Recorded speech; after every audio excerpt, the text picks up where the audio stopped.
Bonsoir à tous, vous écoutez comme chaque lundi, en tout cas on l'espère, de tout et de rien, votre émission qui vous parle de tout et surtout de rien. Et aujourd'hui on retrouve Fanchon.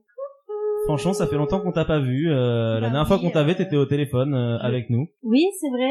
Et oui. Vous m'avez gardé en montage. Et oui, je t'ai gardé en montage, comme je t'avais dit dans l'épisode. Oui, j'étais contente de cette participation, c'était intéressant. Ça a duré 5 secondes, c'était pas mal. Oui, ça ne durera pas beaucoup plus longtemps. Au revoir, merci pour l'invitation. Et du coup, avec Fanchon, on a également deux hommes extraordinaires, Jeff et Raphaël. Comment vous allez, les gars? Ah bah très bien, très bien, mon cher Marc. Et comme toujours aussi, très bien. Eh bah c'est fantastique. Et on a avec nous également un coussin de couleur rouge qui est présent, qui s'appelle Benjamin. Benjamin qui est dans une pièce à côté, pas très très loin, en train de terminer sa chronique, et il nous rejoindra en cours de route d'ici quelques instants probablement. Quelqu'un sait le refaire en fait.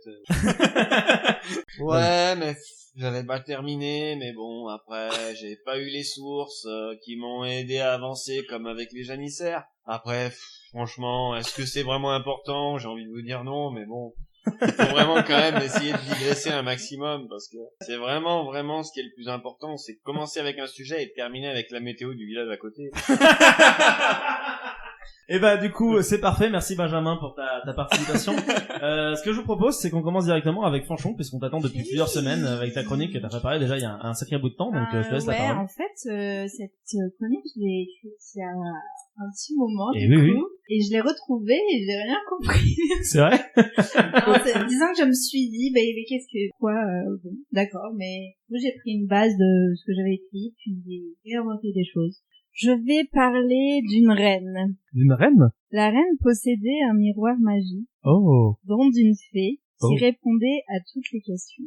Chaque matin, tandis que la reine se coiffait, elle lui demandait « Miroir, miroir au bois d'ébène, dis-moi que je suis la plus belle. » Et invariablement, le miroir répondait « En cherchant à la ronde dans tout le vaste monde, on ne trouve pas plus belle que toi. » C'est beau, ouais, mais c'est Blanche-Neige surtout.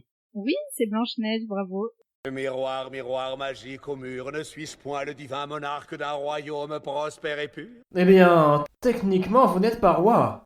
Et Félonius, tu disais? Non, je disais, vous n'êtes pas roi encore. C'est Shrek. C'est Shrek. C'est Shrek. Oui. Ça n'a rien à voir, mais ça parle de miroir. Alors mais oui. Ça cool. Mais oui. Alors, avez-vous deviné la thématique abordée aujourd'hui? Le reflet dans le miroir, peut-être? Non, pas tout à fait le miroir. Mais elle nous l'a dit tout à l'heure, donc en tout cas tu me l'as dit tout à l'heure, donc je triche. Ah oui, mais on voulait pas tricher, on voulait dire la royauté, semblant, je voulais faire semblant. Ah oui. Oh là là. Ben c'est la beauté, bien évidemment. Oui, Est-ce que tu es fort, Marc? Pourquoi cette thématique? Pourquoi cette thématique? Pourquoi c'était? Eh ben, je me suis rappelé À quel point? Raph était élégant, élégant celtique. C'est vrai. C'est gentil. Un regard profond et doux à la fois, et que Marc avait un teint sublime au temps de l'automne, et que ce coussin est très rouge. Très rouge. Il est rougi par tes paroles, d'ailleurs. Voilà. D'accord. En fait, cette thématique m'a rappelé les bancs de la fac. Oui, à la fac, j'avais des cours d'esthétique. C'est vrai? Oui, esthétique. Alors tout de suite, vous imaginez une salle pleine de nénettes avec des blouses blanches, un pot de cire fondue et des spatules en bois. Mais il n'en est point. Attends, t'avais fait quoi comme étude, du coup? Ben, l'esthétique, c'était mes cours de philo. D'accord. Oui, parce que t'as pas du tout fait des études de dessin. Non, pas du tout. T'imagines Ouais, pas c'est pour ça que... Pour ceux qui connaissent l'esthétique sous forme philosophique, perception, je ne sais pas si vous dites qu'on prof, il était grand, plutôt âgé, fin, moustachu, dégarni sur le crâne. Est-ce qu'il était beau, du coup? Eh ben, moi, je trouvais que très beau. Séduisant. Son crâne, il lisait, de temps à autre. D'accord. Et il le cachait avec un très beau chapeau. Ouais. En feutre. C'est classe. Et du coup, ça m'a rappelé un chapeau que j'avais chez moi. C'était très beau aussi. D'accord. Un jour, je l'ai essayé, ce chapeau, et je me suis enlevé, j'ai découvert des initiales à l'intérieur. A, F, initiales de mon arrière-grand-père. Oh, c'est classe. Est-ce que ton arrière-grand-père était prof de philo ou pas? Non, pas du tout. Alfred, Alphonse. Il était prof de fac. Il était prof de fac. Il s'appelait comment? AF? Alfred Légal. Alfred Légal. Oui, tout à fait. Je fais une petite pause pour signaler que le Coussin Rouge est enfin arrivé. Il récupère son micro en ce moment même. Comment vas-tu, Coussin Rouge? Eh ben, ça va très bien. Bonsoir à tous. Eh ben, bonsoir. Bonsoir, On est en train de discuter de qu'est-ce que le beau de franchement. beau et tu es arrivé. C'est incroyable. Quelle Bravo. coïncidence. Ouais. Est-ce que je tiens bien mon micro cette fois ou Oui, là, c'est bon. Ouais, ça c'est va, bon. ça va. Bah, Génial. j'arrêterai de faire freestyle du coup. Voilà, c'est bon, je suis là. On te Bravo, laisse la parole, franchement. bienvenue. Et donc en parlant de beau, j'avais un autre cours de fac avec Madame Boudier, qui était ma prof d'histoire de l'art. Et je me souviens d'une fois où elle nous a montré un tableau qui date sûrement du 16 ou 17e siècle. C'est un portrait. Ouais. Un portrait d'une jeune femme plutôt blonde, la peau très pâle. Et ce jour-là, cette prof nous a expliqué que pour être bonne à cette époque, il fallait s'épiler. D'accord. Mais pas les jambes, pas les aisselles, mais les cheveux. S'épiler les cheveux. Ouais. Du coup, S'épiler le haut du le haut du front. front. Ah, avoir un front large. du Ouais, coup. Ouais. voilà. D'accord. Pour en fait mettre en valeur le regard. D'accord. Lila, si tu nous écoutes, c'est pour toi. Hein. Il a un grand front. Un petit peu trop. Elle le dit elle-même, ça Elle va le dit être elle-même. un canon de beauté irrésistible. Effectivement, en plus elle est blonde, là. Oui. Ah bah du Et, coup, ça correspond. Pareil, c'est vrai que les blondes émissions étaient fort appréciées. Et du coup, j'avais envie un petit peu de vous questionner sur l'évolution des canons de beauté au fur et à mesure du temps. Donc, j'ai googlisé ça. Ah d'accord. En fait, c'est un débat en fait que tu veux faire presque sur qu'est-ce qu'est la beauté en fonction des époques. Non, en fait, je vais vous citer quelques périodes. Ouais. Comment vous percevez l'idéal féminin. En sachant que tu vas nous donner la réponse après. Ouais. C'est un D'accord. quiz en fait. C'est un Ok. quiz beauté. Et C'est génial. ouais. C'est trop cool. Je vais Alors, pas proposer ça, mais Tu commences par quoi comme je vais parler de l'Égypte ancienne. D'accord. L'Égypte ancienne, À yes. votre avis, quelle est la femme idéale ou le canon de Ah, l'Égypte beauté, ancienne. Alors, je sais pas si c'est une sorte de, tu sais, comment on appelle ça, de cliché. Voilà, merci. Mais je pense plus à des femmes qui ont peut-être ne serait-ce qu'un nez relativement anguleux. Pour ça, et puis un visage aussi assez anguleux, bien tracé avec les contours je sais pas, de la mâchoire, etc. Pour moi, c'est surtout ça, bien Des visages défini. carrés, quoi, en fait. Et surtout, effectivement, alors je sais qu'à certaines périodes, le cas de la rondeur est beaucoup plus mis en signe de bien importance et donc du coup de bonne santé. Mais je dirais sur des femmes relativement fines à l'époque. J'aurais aussi pensé ça, mais c'est plus au vu des dessins qu'on en a, des hiéroglyphes. Moi, je des parierais divinités. là-dessus, peut-être sur le statuaire également. Il me semble que en termes de statue, enfin, je sais pas, mais moi j'ai bien sûr en tête le buste de Nefertiti. Bah c'est ça, c'est en termes c'est un gros de cliché, mais en termes d'art qui nous reste, c'est plutôt des personnes fines quoi. moi dans qui mon semblent souvenir, être ça présentes à semblait l'époque. être quelque chose de plutôt fin. Ouais, j'aurais dit pareil. Ouais. Ouais, bah, j'ai pas la vérité absolue, mais moi, c'est à peu près ce que j'ai vu. Alors, sur les formes du visage, j'ai pas trouvé plus de trucs que ça sur le nez. Mais en tout cas, la minceur, ouais, ça ressort pas mal. Le fait d'être élancé. Mais aussi d'avoir des hanches et des fesses rebondir ressort. En fait, ressort quand même pas mal. ça doit être c'est des 8 fines quoi en fait, Ouais, en termes mais de c'est forme. quand même assez, c'est vrai, assez élancé. élancé Et jeune aussi. et jeune. Ouais. Et alors c'est fou, est-ce que ça correspond pas un peu au canon de beauté j'ai envie de dire actuel presque, Ouais. d'une certaine En manière. tout cas, c'est, Avec ce qui des filles revient, fines, grandes mais avec des formes mais pas trop, mais avec le visage fin, mais pas trop non plus. Ouais, après, moi, je dirais qu'aujourd'hui, enfin, On y reviendra, ouais. mais que c'est plus, quand même, Encore plus fin. ouais, ou, non, disons, avec plus de forme. Plus de forme. Ouais. Plus de forme, quand même, avec toujours cette taille fine, mais, la poitrine est quand même, je pense, quelque chose d'important. D'accord. Non, si je rigole, c'est parce que C'est beau. ils se foutent de ma gueule parce que Ouais. j'ai le regard qui file vers ceux qui sont en train de manger à chaque fois. Vous avez le droit de faire ce que vous voulez. Mais je le fais de la plus discrètement possible. Et du coup, alors, Non, mais voilà, j'ai pas beaucoup plus d'infos. D'accord. Mais en même temps, est-ce que tu peux pas voir ça aussi par rapport aux momies des gens? Parce que tu peux avoir effectivement la corpulence aussi, qui peut peut-être être traduite par, je sais pas, une certaine forme d'usure au niveau des os. C'est peut-être possible. Comme j'ai souvenir qu'on a des personnes qui sont relativement fines quand on les a embaumées. Il y a peut-être aussi cette façon de voir le côté élancé. Ouais. En fait, je pense que ça, on détermine surtout avec les représentations. Je pense que c'est plus simple de représenter avec les, ouais, comme tu dis, avec l'arbre plutôt qu'avec les corps, et d'ailleurs, au moyen aussi, ouais. Pourquoi pas. Après, est-ce que parmi les auditeurs, il y a des égyptologues qui pourraient nous dire ça dans les commentaires si vous savez, commentez, partagez, c'est ça. Tu voulais dire un truc, Ben? Non, mais je voulais simplement dire que peut-être l'art et l'iconographie, c'est pas forcément quelque chose toujours extrêmement fiable, c'est pas forcément vrai tout le temps. Ça peut éventuellement représenter un idéal et pas forcément ce qui est. Oui, mais justement, parce que là on parle d'idéal de beauté, donc du coup on est clairement dans les principes de ce que véhicule l'art.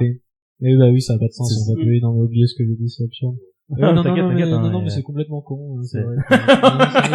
Bon, Ben, c'est vrai, mais je viens de m'en rendre compte. Le coussin était un meilleur Benjamin que toi.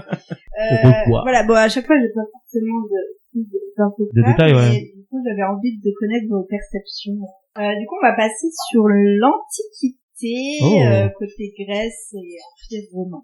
À votre avis. Et putain, moi j'ai les clichés de la série Rome qui me viennent en tête, quoi, du coup, donc mais le problème, c'est que du coup, c'est des clichés qui sont contemporains, donc ça ne correspond pas. C'est-à-dire que c'est pareil, j'ai moins d'idées pour les Grecs ou les Romains. Peut-être que on est toujours sur un code qui est relativement élancé. Je vois plus le code de effectivement des rondeurs chez les femmes, plus porté au niveau du Moyen-Âge, fin de Moyen-Âge. Moi, c'est Renaissance, les femmes d'importance. Ouais. Même au Moyen-Âge, dans le souvenir, le canon de beauté, c'est plutôt des personnes fines. Bah alors, fin Moyen-Âge, alors, ouais. Non, je pense que c'est à peu près la même chose. C'est peut-être des personnes qui, après, se déterminent par un rang social plus intéressant, mais là, on part de la beauté physique, du coup, pour moi, c'est quasiment la même chose que l'Égypte. Je sais pas ce que vous en pensez. Ouais, en plus, Cléopâtre. En plus, c'est la même période, quasiment. Ça dépend quand on parle d'Égypte, du coup, tu vois, c'est... On parlait d'Égypte antique, donc du coup, on est plus sur on n'est pas sur les Ptolémaïques, on est sur l'Égypte antique. Je rappelle que je suis historien. Moi, ce que je trouvais pas mal, c'est le côté athlétique, en fait. Ah, oui. Mais ça, c'est pareil, c'est pas sur, l'iconographie. Mais en ce qui concerne les iconographies, par exemple, quand c'est Aphrodite, comme c'est la représentation de la beauté, parce qu'on peut pas penser en fait que justement, à travers ça, les Grecs, ils montrent leur perception de la beauté. Donc, je sais pas si à chaque fois les statues en fait, d'Aphrodite représentent à chaque fois leur canon de beauté. Non, je sais pas. C'est une petite, jette un pavé dans une mare comme ça. Non, mais oui, bien sûr. De toute façon, contrairement, tu vois, à l'Égypte où on représente des choses, mais c'est pas forcément. Là, on représente vraiment le principe même. Oui, puis le problème, c'est qu'après Aphrodite, c'est pas que la déesse de la beauté, c'est aussi la déesse c'est aussi la déesse de la sexualité. Ouais. Plus d'ailleurs que de la beauté, la beauté du foyer qui est représentée par Héra, la beauté de la guerre, mais ça on reviendra tout à l'heure, représentée par Athena, etc. De la chasse par Diane, etc. Mais en même temps, toutes, tu vois, pour plagier Paris, je sais pas qui j'aurais choisi, tu vois. Entre les trois, je pense que j'aurais choisi Athena en vrai, et voilà. Mais c'est difficile parce que derrière la beauté, il y a tout un truc qui est subjectif aussi, je sais pas. Oui, évidemment. Oui, ça se passe là. Et donc, du coup, alors? Oui, non, du coup, ensuite, plutôt, jeune, athlétique et fonctionnaire. Dynamique, quoi. Du coup, passons au Moyen-Âge. Au Moyen-Âge? Moi, l'imaginaire que j'en ai, je sais pas, c'est des personnes aussi fines, vraiment relativement plus fines, je pense que en Grèce, pas forcément avec des formes. Pour moi, j'ai l'impression que ça, c'est vraiment arrivé dans l'iconographie plutôt à la Renaissance, époque moderne. Donc, je sais pas si j'ai raison ou pas, parce que j'ai plus vraiment beaucoup de souvenirs, donc je sais pas ce que les autres en pensent. Moi, très sincèrement, j'en ai pas la moindre idée, pour être tout à fait... c'est-à-dire que c'est toujours le problème, si tu prends les séries historiques, les séries historiques. J'avoue que là, autant l'Égypte, j'avais peut-être des clichés en tête, des images, des a priori, mais là, pour l'Antiquité, c'est le Moyen-Âge, Ah, vous êtes passé au Moyen-Âge. J'étais concentré. C'était concentré pour ouvrir un paquet de bines. Ouais, je sais pas ce que c'est. Ce sont des mochis. Des mochis avec des haricots rouges. Ah, Moyen-Âge, après, oui, non, non plus, en fait, non plus, oui. Merci, Ben. J'ai bien ce cliché, mais je pense que c'est plutôt cliché Renaissance, oui, la femme un peu forte, pour moi, c'est la Renaissance. Très blanche, et ainsi de suite, pâle. Mais là, non, donc mon intervention était encore une fois un petit peu inutile. Mais c'est pas grave, Benjamin Torat. Est-ce que du coup, là, 45 minutes de janissaire.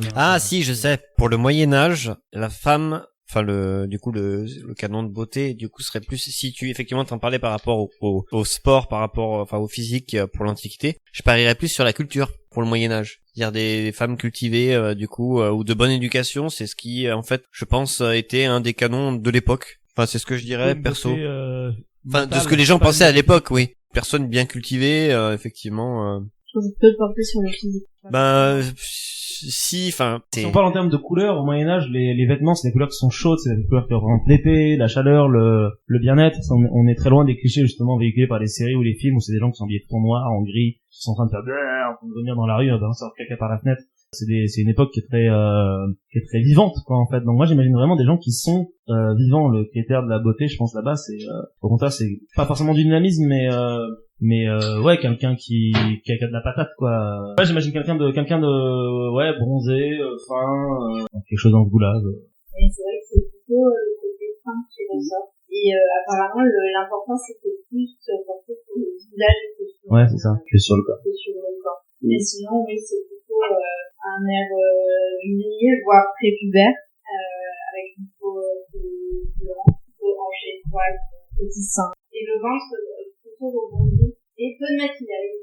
D'accord, donc naturel, quoi. Sans artifice. Au naturel, comme disent les Français, d'ailleurs. C'est ça. Et donc, du coup, on la Renaissance. Et du coup, Renaissance, ce qu'on disait depuis tout à l'heure, c'est oui, je crois qu'en fait, on en a parlé un petit peu pour toutes les époques, en fait, on a un petit peu peut-être résumé. C'est très long à chaque fois, la Renaissance. Ouais. C'est fort dommage, d'ailleurs, parce que si c'est une époque de merde. C'est de merde, je sais pas, mais disons que tous les clichés attribués au Moyen-Âge sont en réalité des choses qui sont passées à la Renaissance. Peut-être qu'on fera une chronique un jour. Oh. Mais ça a déjà été fait des milliards de fois par le nombre de gazeteurs sur Internet, donc. Enfin bref. Oui, donc la beauté, le canon de beauté, des femmes fortes, peau blanche aussi, je dirais, forme généreuse, etc. Bien portantes pour montrer que tu travailles pas dans les champs, et que t'es pas un pécor, que tu restes à l'abri, et que tu manges à la fin. C'est ça, quoi. Importante, un X, quoi. Un X, ouais.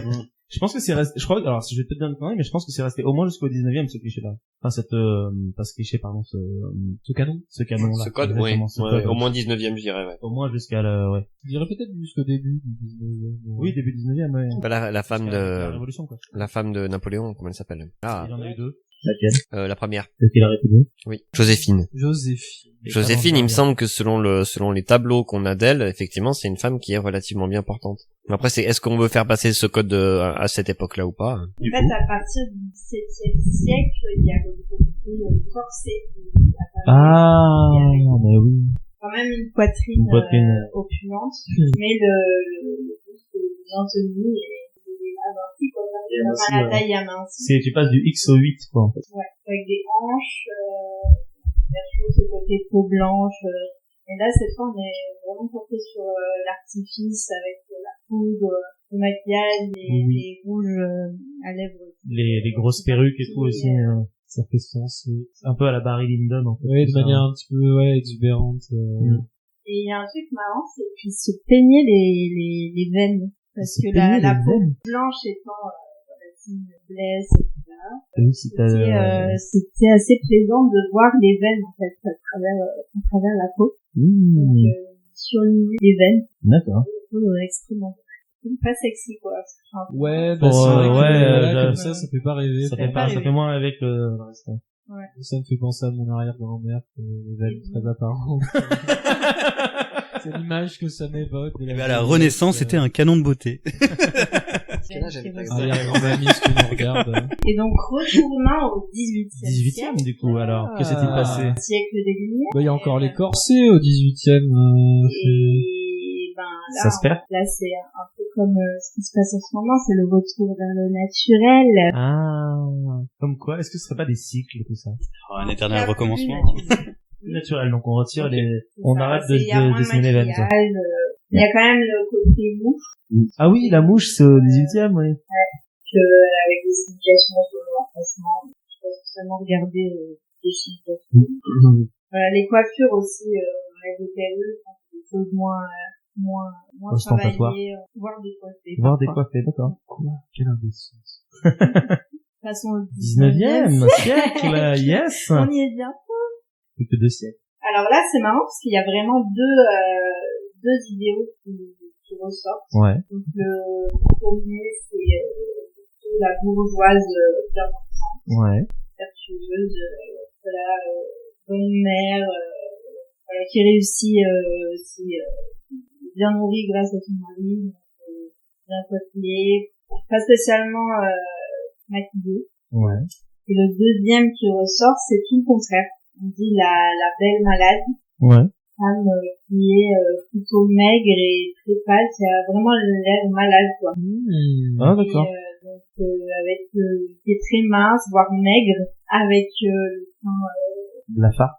blafard et les yeux cernés. Ah oui, d'accord, on est sur deux Là, opposés, là, les c'est yeux vraiment, cernés, quoi. La personne qui travaille trop et qui en train Toutes de les crever, femmes quoi. qui bossaient en usine, en fait. Ouais, voilà, c'est ça, ouais. c'est 16 heures de boulot par jour. Ouais. C'est en train de revenir à la mode, plus, du Et du coup, après, on passe début 20e, j'imagine. Après, le 19e siècle, c'est un siècle qui est tellement de de transformation, de transformation, mutation de changement, sociale et c'est ainsi de incroyable, suite, que c'est normal. C'est un que- siècle qui est très intéressant. que j'ai détesté pendant longtemps. J'ai toujours eu du mal aussi avec le 19e siècle, mais aussi c'est la manière dont on l'étudiait, je pense, à la fac, Ouais, qui je était pense. assez mauvaise, mais alors qu'en fait, il y a beaucoup de choses à dire. Bref, on digresse, pardon. non, pas Grèce. du tout, c'est que je voulais dire un truc. Digresse. Oui, bien sûr. C'était très drôle. D'ailleurs, Oui, je suis sûr que ça va faire rire de ça nombreux n'a jamais auditeurs. été fait, je suis le Grèce premier. pour les femmes importantes. On enchaîne. C'était un peu exagéré comme rire. On redouble de... Yes, comme Non, ça. oui, parce que au 19e, il y a l'intérêt pour les femmes orientales qui apparaît. D'accord. Ah bah oui. Oui, oui, l'orientalisme. L'intérêt pour les ouais, brunes c'est- et les femmes Avec la pommade et tout, ouais. tomates. Sûr. Qui va de pair avec le colonialisme, en fait, de cette manière. Mais comme quoi, enfin voilà quoi. Il y a plein de styles différents, ouais. Vecteur de changement un petit peu radical. C'est ça. Et Oui, donc, la le femme orientale, elle 20e devient symbole de siècle, mystère et de... Les mystères de l'Orient, quoi, en fait. Exact. Vraiment, femme C'est un mystérieuse, peu- bah, presque sorcière un petit peu, mais ça reste un attrayante, petit peu les clichés mystique. qui nous hantent encore. Aujourd'hui, bien sûr. Donc le 20e siècle, vous vous en doutez que la Grèce n'est plus... Le pays. Putain, j'allais le Ah faire. non, elle est sous domination ottomane. forcément signe de bonne santé en tout cas. Parce que là, c'est plutôt le corps mince et en bonne santé. Devient roi. C'est le retour vers la minceur, en fait. Mais ça se fait petit à petit, si je ne m'abuse. Oui, bah, C'est vraiment... C'était plutôt début 20e, peut-être, belle époque, tout ça. Ouais, alors il y a le style vestimentaire aussi qui change, qui devient plus sobre. Dans les années 20, il y a la mode garçonne, avec Les cheveux courts, c'est ça, non, tout, ouais, voilà, cheveux courts, en tout cas des habits qui va être plus masculins. Et puis apparaît au milieu du 20e, le côté un peu plus pulpeux, style Marilyn Monroe. Ouais. Aujourd'hui, je pense que vous avez des petites examens. Ben, aujourd'hui, c'est la minceur qui est de mise, au lieu des trucs des Quel est mode. notre avis? Après, tu peux donner ton avis, c'est quoi ton genre? Le silence qui C'était suit pas le cette silence de déclaration. Non, moi je suis assez fan du délire, comme tu dis, milieu 20e, final, tout ça, je trouve que c'est assez sympa. Ça m'a l'air d'être un bon compromis. Il y a un peu de tout. Ouais, voilà, c'est ça, c'est ni trop mince, ni forcément énorme. Parce que ce qui compte, c'est pas juste l'amour, finalement. Bah si, évidemment, mais À la question que tu lui avais c'est posée. pas la question. C'est une question piège. Oui, autant pour moi. Et après, avoir quelques titres recherches, je trouve que souvent, on parle quand même très peu des hommes. C'est vrai qu'on parle pas littéralement des hommes. Donc, bien sûr, il y a des choses à dire.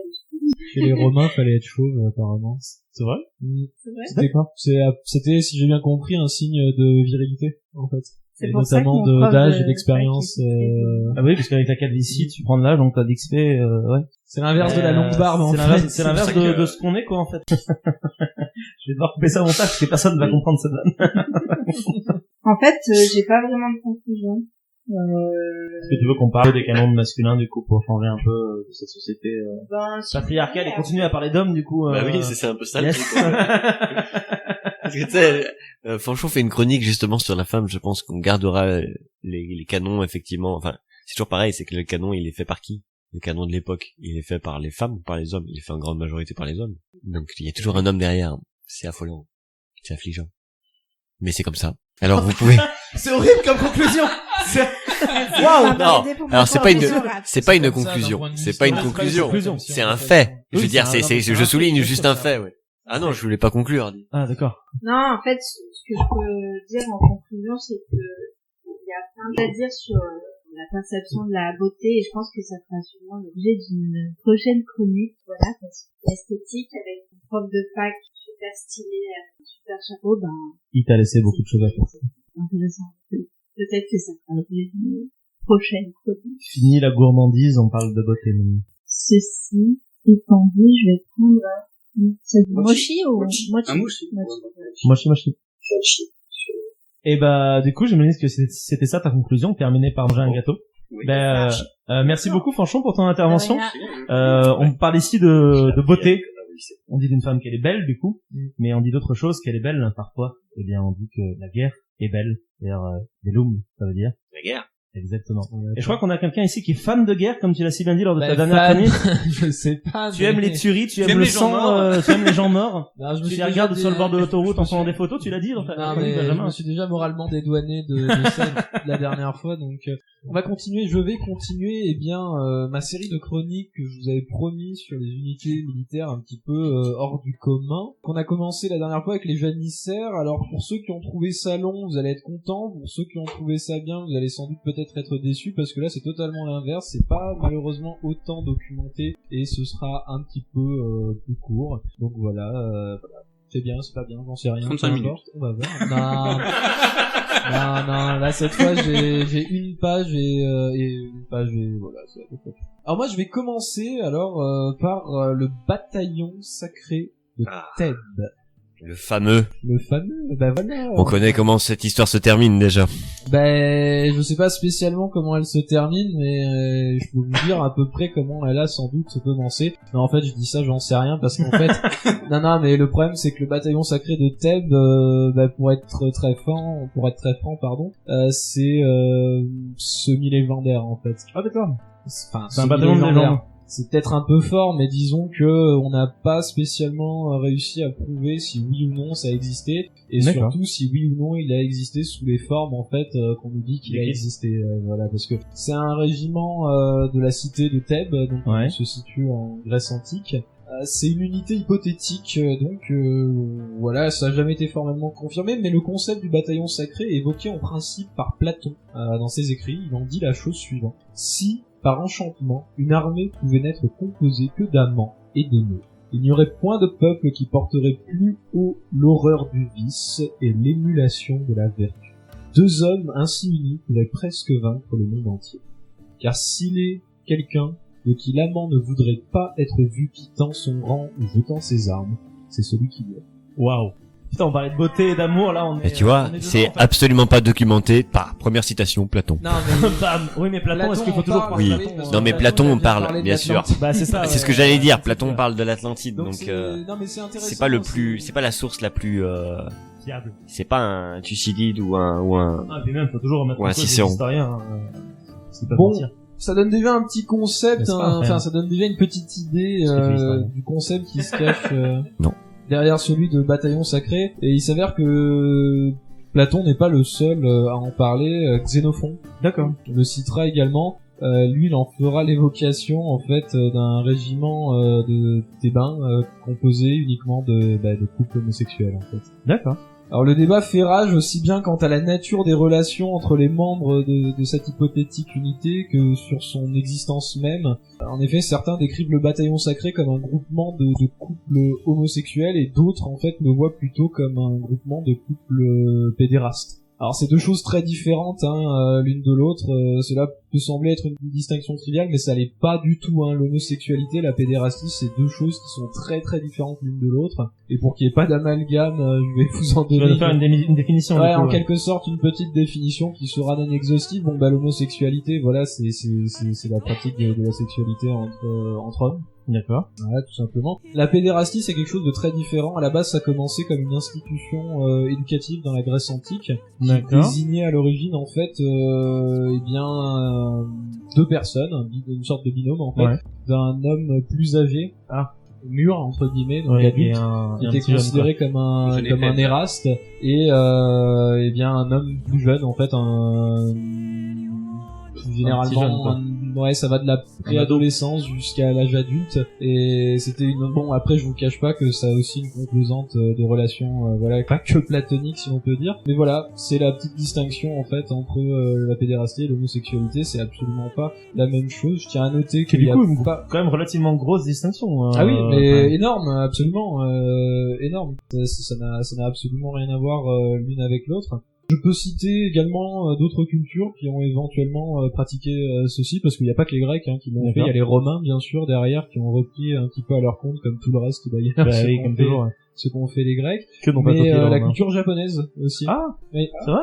Oui, la culture japonaise est imprégnée en fait de ce genre de relations qui ne sont d'ailleurs absolument pas vues en fait comme négatives. D'accord. Les samouraïs, les grands seigneurs japonais, les samouraïs les sont pas shoguns, des grands seigneurs. Les daimyo. Les samouraïs et les grands seigneurs japonais, l'aristocratie, disons masculine japonaise, eh bien pratiquer en fait l'homosexualité et la pédérastie sans vraiment de gros tabous. Et c'est loin d'être la seule culture, moi c'est celle que je connais un petit peu, donc je me permets d'en parler, mais il y en a d'autres. Bon, tout ça pour dire qu'au final, on n'en sait pas beaucoup plus, mais je trouve le concept assez intéressant en fait, et je trouve que ce qui est le plus intéressant selon le point de vue de Platon, parce que cette citation en fait, je suis tombé dessus assez récemment, je ne la connaissais pas. Moi je pensais que le concept en fait avait été créé et décrit, je pensais que le cœur en fait de la force de ce bataillon était sa force, en fait, le fait de combattre celui qu'on aime, ouais, c'est ça. D'ailleurs on combat aux côtés en binôme de l'être aimé, donc forcément on va pas aime. Lâcher parce qu'il y a son amant qui est à côté. Et voilà, exactement, et on sait que dans la formation grecque des phalanges, s'il y a un seul homme planche, c'est toute la phalange qui s'effondre, donc ce qui donnait une raison de plus de combattre ardemment. Et bien en fait Platon n'en parle pas comme ça, en fait Platon, ça n'est pas tant l'amour de l'autre et l'envie de ne pas le voir mourir que la honte que provoquerait soi-même l'abandon du poste, qui ferait la force en fait de cette unité. D'accord. J'ai trouvé ça assez intéressant, c'était totalement en fait pas l'inverse de ce à quoi je m'attendais, mais une raison qui m'était pas différente à l'esprit et qui était différente. Bon, pour ce qui est de son existence, de ce que j'en ai compris, ça a l'air d'être quand même relativement documenté. Il y a plusieurs écrits qui en parlent, plusieurs récits de bataille auxquels ils auraient participé, mais il se pourrait aussi très bien que en fait ce soit juste un régiment normal entre guillemets, qui ne soit pas spécialement composé, qui ait bien existé mais qui n'ait pas nécessairement été composé de couples homosexuels ou pédérastes. Donc voilà, pour ce qui est de leur équipement, c'est le classique, c'est l'équipement des hoplites grecs, donc cuirasse pour protéger le haut du corps. Ouais. Protège tibia en bas. C'est pas très scientifique ce que je vais dire, mais jupe de latte pour ce qui est des parties. Ah oui. Et c'est une citation de Kaamelott, merci. Et jupette de latte, là, qu'ils ont. Protège tibia et bien sûr le gigantesque bouclier rond traditionnel utilisé dans les formations de phalange, la lance. Et puis la lance. Ouais. Et peut-être également l'épée courte dont j'ai oublié le nom. Un glaive. Pas vraiment un glaive, je crois que ça s'appelle un copice. Ah oui, c'est qui est légèrement recourbé, qui est légèrement recourbé, une sorte d'angle à 70 degrés un peu. Que je trouve assez élégant d'ailleurs en termes d'armes, mais voilà. Bon, comme c'était une chronique qui était relativement courte et finalement assez peu documentée. Est-ce que tu nous aurais pas prévu un bonus du coup? Bien sûr, un bonus qui est relativement court et assez peu documenté. Donc on continue dans la médiocrité. T'es jamais content de toi. La dernière fois, tu disais que t'avais pas assez bien fait les janissaires. J'aime pas, en fait, faire des trucs comme ça sans avoir trop de sources solides, même si c'est pas n'importe quoi non plus, mais, non, en fait, là, je vais vous emmener, très littéralement sur un autre continent. On va passer de l'autre côté de l'Atlantique, côté des Caraïbes. Les guerriers jaguars. Mexique. Et en effet, pour parler, des guerriers jaguars. Bon, tous ceux qui ont joué à AOE, à Age of Empires le 2 plus particulièrement, savent de qui je parle, n'est-ce pas? Ah oui, la fameuse guerre effectivement. De Aztèque. Absolument. Eh bien, en fait, oui, c'est ça. Les guerriers jaguars sont les troupes d'élite de la culture et de l'empire aztèque. L'empire aztèque qui a dominé la partie sud et centrale de l'actuel Mexique, du 14e au début du 16e siècle. Il est intéressant de noter que le motif du jaguar est pour les Aztèques utilisé par ces guerriers en partie car cet animal est associé à une des déités les plus puissantes et importantes de leur panthéon. Alors, je suis navré, mais je sais pas vraiment comment ça se prononce, je vais faire de mon mieux, mais Tetzalcoatl. Un Quetzalcoatl, c'est le serpent. C'est exact. Attends, merde. Tezcatlipoca. Tezcatlipoca, ouais. Tezcatlipoca. Non, mais c'est vraiment Bing, très bing, bing, important, bing. hein. Mot Scrabble, mot Le Scrabble, binôme, mot compte double. Bah, c'est le binôme de... C'est le binôme des Aztèques, ouais, quoi. absolument. Le jour et la nuit, quoi, il me semble même. Qui incarne un nombre incroyablement élevé de concepts, celui de nuit, notamment, Voilà. de tempête, mais aussi, aussi de la guerre. Et qui est souvent figuré, en fait, associé à la figure du jaguar. Donc les guerriers jaguars sont l'élite des forces combattes aztèques, et pour en devenir un guerrier doit capturer un certain nombre de prisonniers. Et oui, les promotions dans l'armée, dans les armées aztèques, en fait, ne sont pas données en fonction des ennemis tués, mais en fonction des ennemis vaincus et capturés. Ça, j'ai trouvé ça intéressant, je l'ignorais, mais vaincre son ennemi sans recourir à la force létale était, semble-t-il, en fait, considéré chez les aztèques comme le pinacle de l'art du combat.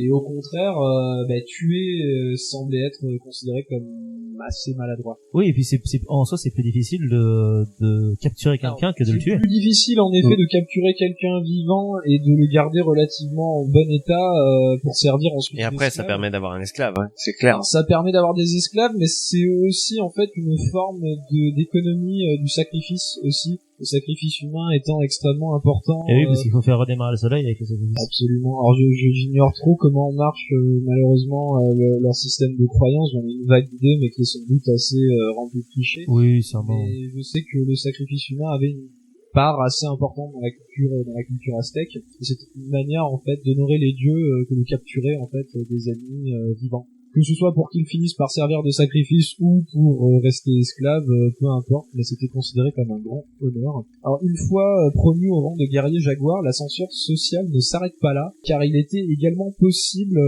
encore une fois en fonction de ses performances au combat, et bien de se faire anoblir et d'ainsi accéder par le mérite et non par la naissance aux plus hautes sphères de la société aztèque. D'accord. C'est intéressant de le noter, mais en fait tout le monde suffisamment méritant, performant, pouvait accéder au rang de guerrier jaguar, qui correspondait à une certaine élite déjà, et il pouvait éventuellement être anobli par la suite.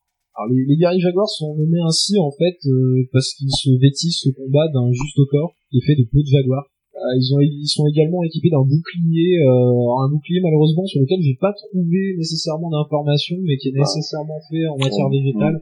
Oui, donc forcément, il en reste pas grand-chose, quoi. Végétal et ainsi de suite, peut-être de la peau de jaguar éventuellement collée dessus pour le côté esthétique, je sais pas. Donc un bouclier pour leur défense. Pour le corps à corps, ils étaient équipés d'un macuahuitl. C'est une sorte de massue. Alors le macuahuitl, c'est... Ah, c'est le truc avec les pics en la- obsidienne, Ah, c'est ça. oui. C'est Ouais. entre la massue et l'épée. C'est une arme qui est assez curieuse en fait. Je connais très sincèrement pas quoi que ce soit d'autre qui s'en rapproche. C'est vraiment pour très ceux qui ne spécifique voient à la pas ce culture qu'est aztèque, un quoi. macuahuitl, c'est une sorte, imaginez une épée en bois, donc avec une poignée, et sans garde. Donc, une épée en bois dont la lame serait assez large, en fait, et qui ne se terminerait pas en pointe. Comme une sorte de batte de cricket. Oui, c'est une batte de cricket, C'est ouais, c'est une assez batte de proche de cricket la avec batte des de pics en cricket. obsidienne. Maintenant, imaginez que sur les côtés de cette batte de cricket, on colle des lames d'obsidienne, en fait, en petites rangées comme ça. L'obsidienne qui, je l'ai dit en passant, est la pierre taillée la plus tranchante que l'on puisse concevoir, ce qui donne une arme qui est relativement fragile, mais entre les mains d'un expert aussi extrêmement efficace. Elle servait essentiellement à, rendre, plus qu'à tuer, elle servait surtout à blesser et à incapaciter en fait, les adversaires. J'ai cru comprendre aussi qu'ils pouvaient se servir éventuellement de ce que nous on considérait comme des sortes de massues, des casse-têtes en fait, de poignards en obsidienne également, parce que l'obsidienne est au cœur en fait de l'outillage des En même sociétés, temps, ça fait des eaux américaines. ça fait des lames qui sont très fines, quoi. Absolument, de lances aux pointes en obsidienne. Et pour le combat à distance, là, il y a autre chose. Et ça devrait nous intéresser. Parce Eh oui. que on en Des frondes parle. Non, pas des frondes. Absolument. Ah, c'est des Ah. frondes. Mais Merde. aussi une arme qu'ils appellent eux l'Atlatl. C'est un propulseur. L'Atlatl, c'est un propulseur. En effet. C'est une arme qui a été, a priori inventée au Paléolithique supérieur. Exactement, ouais. Dont les traces les plus anciennes, si je C'est ne me fou, trompe pas, remontent à 22 000 ans. Le propulseur, c'est une arme en bois qui fait généralement entre une vingtaine et une quarantaine de centimètres de longueur, qui se finit par un crochet qui sert à encocher de grosses flèches que l'on appelle généralement des saguets, dont la taille est bien supérieure à celle d'une flèche qui serait tirée par un arc. Ces propulseurs en fait servent donc à envoyer ces grandes flèches, des flèches dont les pointes sont en obsidienne, et il semblerait qu'on ait retrouvé des traces écrites d'évocation, non pas par les Aztèques eux-mêmes, mais plutôt par les conquistadors, de l'efficacité de ces saguets et de ces atlas, ces propulseurs. C'est une anecdote en fait qui est citée par Bernal Diaz, qui j'ai oublié le nom, j'aurais dû le noter, c'est un conquistador en fait qui a roulé avec Cortés a priori et qui a écrit ses mémoires en fait sur la conquête du Nouveau Monde et plus exactement du Mexique, et qui parle de cette arme comme pouvant traverser toutes les défenses. D'ailleurs, sous-entendu, étant capable de percer sans problème les cuirasses, les armures. En même temps, quand tu sais que ça transperce un renne de part en part à 20 mètres de distance. Des conquistadors espagnols. Redoutablement efficaces. Malheureusement, j'aurais pas grand-chose de plus à vous dire, que ce soit sur le bataillon sacré ou sur les guerriers jaguars aztèques. Donc c'était relativement succinct, mais finalement peut-être que ça n'est pas mal. Et bah écoute, ce sera aux gens de le dire encore une fois en commentaire s'ils ont préféré la version longue et une double version courte. Quoi qu'il en soit, en même temps, c'est normal, tu nous as choisi deux thématiques qui sont très peu sourcées. Donc c'est bien parce que ça laisse aussi libre cours un peu à l'imagination, si je peux dire, à l'imaginaire de deux bataillons presque de légendes, si je puis dire. De légendes. Et quand on parle de légende, il y a quelque chose qui me vient en tête, il y a une légende qui est très très grande et très très puissante, et je crois que Raphaël, t'as quelque chose à nous dire dessus. Du coup, moi, j'avais déjà dans le type dans un futur plus ou moins proche de faire une sorte de hors-série avec Marc un peu sur le thème du Seigneur des Anneaux, parce qu'on en avait fait c'est vrai pour la Mail de France, c'est vrai, pour Star Wars, et relativement bien, et qui avait été écrit d'une main de maître, mais c'est vrai. Non mais trop d'honneur, en fait, c'est beaucoup trop d'honneur. C'est vrai que quand on parle du Seigneur des Anneaux, c'est quelque chose qui est très très vaste. Et donc on a souvent regardé, même continue, même ensemble, à regarder les films d'ailleurs, notamment de la première trilogie, celle des années 2000. Et je voulais en fait vous montrer autre chose, je voulais vous montrer une toute autre histoire, comme si en fait vous y étiez, comme si vous participez à cette histoire qui est du Seigneur des Anneaux, de la bataille contre le bien et le mal, et puis finalement si vous suivez nos héros, comme si vous étiez finalement dans cette fameuse terre. En fait, je voulais vous parler pas particulièrement d'un jeu qui est quand même celui que j'appelle le Seigneur des Anneaux Online, mais surtout d'un aspect du jeu. Parce que c'est vrai que c'est ce que l'on appelle un MMORPG, c'est un jeu qui se joue dans un monde avec énormément de joueurs, et donc le but est tout simple, vous évoluez dans la Terre du Milieu. Alors vous pouvez devenir un elfe, un homme, un hobbit, un nain, même pas un haut elfe, parmi ceux qui sont partis de Valinor au premier âge. Il y a un Bernid aussi, avec différentes classes, etc. Ça, c'est pour le côté vraiment du MMO. Mais je veux garder simplement un aspect qui va peut-être vous donner envie. Le but de Chronique, c'est pas forcément de vous donner envie de jouer à ce jeu, mais de comprendre une chose, c'est le fil conducteur du jeu, à savoir ce que l'on appelle une quête épique. Dans le sens où, effectivement, on va suivre les événements qui sont passés dans l'ancien Anneau et on va laisser à côté toutes les quêtes secondaires et on va ramasser les champignons du Bernadotte. D'accord. Voilà. Alors, du coup, je ne prendrai l'exemple de personne. Ça, on va prendre, effectivement, comme disait très bien Ben, de vous, de majesté, dans le sens où vous allez même vous incarner dedans. Et tu veux nous faire un jeu de rôle, pratiquement, parce qu'en fait, en temps réel. Dans un premier temps, je vais vous dire comment ça va commencer, et ensuite, je vais vous détailler un petit peu le fil rouge jusqu'à la fin, et jusqu'à la discussion de l'anneau, et voir peut-être même un peu au-delà. C'est hyper stylé. Alors. Donc, à nous quatre, on fait un perso, en fait. Effectivement, voilà. Et donc, vous allez comprendre une chose, parce qu'il me semble que vous quatre avez déjà vu le Seigneur des Anneaux, et donc, du coup, en soi, dans les grandes lignes, vous ne serez donc pas perdus, les événements qui se passent au fur et à mesure du temps. C'est pourquoi je vais commencer, effectivement, par la naissance un petit peu de votre personnage en tant que tel, dans l'importance du lore, dans l'importance de la quête de l'anneau. Dans une nuit sans étoiles, et sous un temps plus que menaçant, vous faites grincer la porte de l'auberge de la bourre, là, vous décidez d'aller vous réchauffer au coin d'un feu rougeoyant dont les braises, attisées par l'aubergiste, dansent et s'envolent dans la cheminée. À peine entré, d'ailleurs, le tenancier se retourne vers vous. Il est là-haut. Il en fait partie, vous savez. Et c'est encore de ce qu'on appelle le devoir. Et il demande votre présence dans sa chambre. Voir le lever, car c'était la chambre, continua avec un regard appuyé derrière. Prenez le couloir, puis à gauche, prenez l'escalier. Ah, il ne fait pas attention au lit. Vous commencez donc alors lentement à prendre le chemin indiqué par l'aubergiste. S'il est vrai que vous êtes relativement connu dans les environs Port-au-Ouest, vous aviez déjà entendu parler de cet homme détenu pauvrement, dont l'adresse, la l'épée et la rapidité à parcourir de grandes distances étaient connues. C'était de là d'ailleurs que lui valait son surnom, l'Arpenteur, ou grand pas, car son véritable nom, nul ne le connaissait. Dans les sombres allées du poney suivant, vous vous approchez de l'escalier en bois fatigué, même quartier de Bordeaux. Avant de prendre les premières marches, votre regard se porte sur 4 jeunes se trouvant dans la ville. L'un d'entre eux semblait souciant et ne pouvait lâcher de regard le second, qui lui avait une mine affreuse. Quelque chose. Il paraissait important pour un petit chapeau. Un peu de l'autre, il mangeait pour 4 ou du niveau. Arrivé au 2e étage, vous ouvrez la porte de la chambre prudemment. Et un rôle, celui-ci, observait de la fenêtre les rues du village. En se retournant, vous ne distinguez que la bouche de votre pas, les yeux plongés dans l'obscurité que doit vous approcher. Nous ne nous connaissons pas, mais vous avez montré de maintes fois votre courage dans cette contrée. Je le sais, et pour cela j'ai bien peur de vous demander de le faire une fois de plus. Les hobbits que vous avez sans doute vus sont en danger de leur femme. Ainsi commença du coup votre histoire. Alors c'est moi qui peux relater de manière un petit peu en RP. Mais c'est stylé, c'est hyper stylé. C'est trop beau. Je mettrai des sons derrière, hein, Raph, hein. Oui, franchement, bien sûr, je mettrai des sons. Le feu qui craque. Le feu qui crépite, Cette le bruit histoire des barres. commence et se termine en 5 volumes. Autrement dit, quand vous prenez les livres, vous en avez que 3. Donc c'est intéressant, c'est une autre décomposition de l'histoire que je vais vous dire. Ouais, d'accord.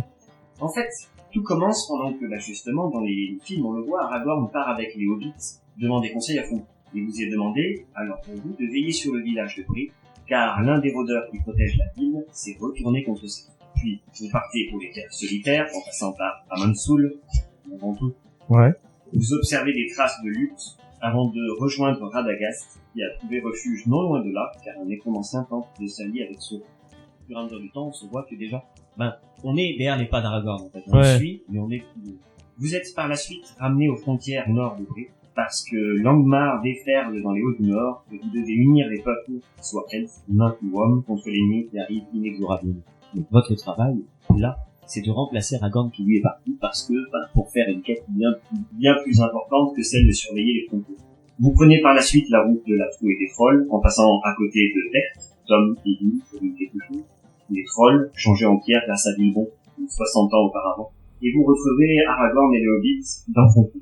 Ils ne peuvent partir tant que l'un des Nazgûl, échappé miraculeusement des supplications d'Arwen ou Glenlandwin, reste dans les parages. La trace du Nazgûl vous mène plus au nord, dans les monts Bruneux, où celui-ci tente, avec un autre nécromancien, de réveiller un dragon, Torog, et bien que vous réussissiez à faire fuir le Nazgûl auprès de son maître, le dragon lui s'échappe. Votre route vous amène ensuite en Angmar, là où le roi sorcier règne en maître, et dans les rôdeurs du mieux que vous le pouvez, avant d'en apprendre un petit peu plus sur la chute des différents royaumes des hommes. Vous savez que sur l'est, il y a ce que l'on appelle le Gondor, et autrefois à l'ouest, il y avait l'Arnor. Et l'Arnor était fondé de 3 royaumes, étant ceux de Arthedain, Cardolan et Formos. Un jeu de piste, du coup, vous mène en Evenville, puis en Fort-Rochelle, où vous trouverez le bateau échoué du dernier roi, justement, d'Arthedain, l'Ardépine. Au fur et à mesure du temps, en fait, on en apprend un petit peu plus sur le lore du Seigneur des Anneaux. Et finalement, vous revenez à Fontcombe, car vous avez écarté le danger du Nazgûl qui rôdait, et vous êtes donc témoin, là, du départ de la communauté, mais vous ne la suivez pas. Après votre réussite dans les défenses des peuples libres, en Eriador, elle ronde à une autre mission. Si nous avons donc terminé ce premier volume qui s'appelle Les Ombres d'Angmar, le 2e volume, lui, s'appelle Les Mines de la Moria. Dans cette nouvelle aventure, Elrond vous demande de voyager derrière la communauté, effaçant donc leurs traces et en prenant garde à la perfidie de Saruman, qui entre-temps a trahi les peuples libres et désire plus que tout. Une fois la communauté de l'anneau partie à l'est, par le col de Caradhras, vous les pensez alors en sécurité et prenez par le sud, car le voyage pour vous sera plus long, car Elrond souhaite que vous ayez une grande expédition naine à entrer dans la Moria. Après avoir essuyé des pertes par le guetteur de l'eau, vous entrez finalement dans les mines, mais la joie des nains de retrouver leur cousin Balin, qui, auparavant, avait déjà mené une expédition quelques années avant justement le faire, laisse place à un goût amer. Balin est mort, et il semblerait que son tombeau ait été témoin d'une récente bataille. Vous comprenez vite qu'il s'agit d'un piège, et que les gobelins sont partis, sous le contrôle d'un ennemi que l'on appelle Mazon, qui n'est autre que le fils d'Azov, le profanateur. Au cours de beaucoup de batailles, partout en Moria, vous explorez alors le sommet de la mine, qui s'appelle Zirak-Ziki, et en contrebas du sommet, vous apercevez le corps gisant du Balrog. C'est une grande victoire. Vous vous dirigez donc vers les frontières à l'est de la Moria, car il faut en informer au plus vite les elfes de la Lothlórien. Le fléau de Durin, l'ombre et la flamme n'est plus. Mais en arrivant au pont de Khazad-dûm, celui-ci va être détruit.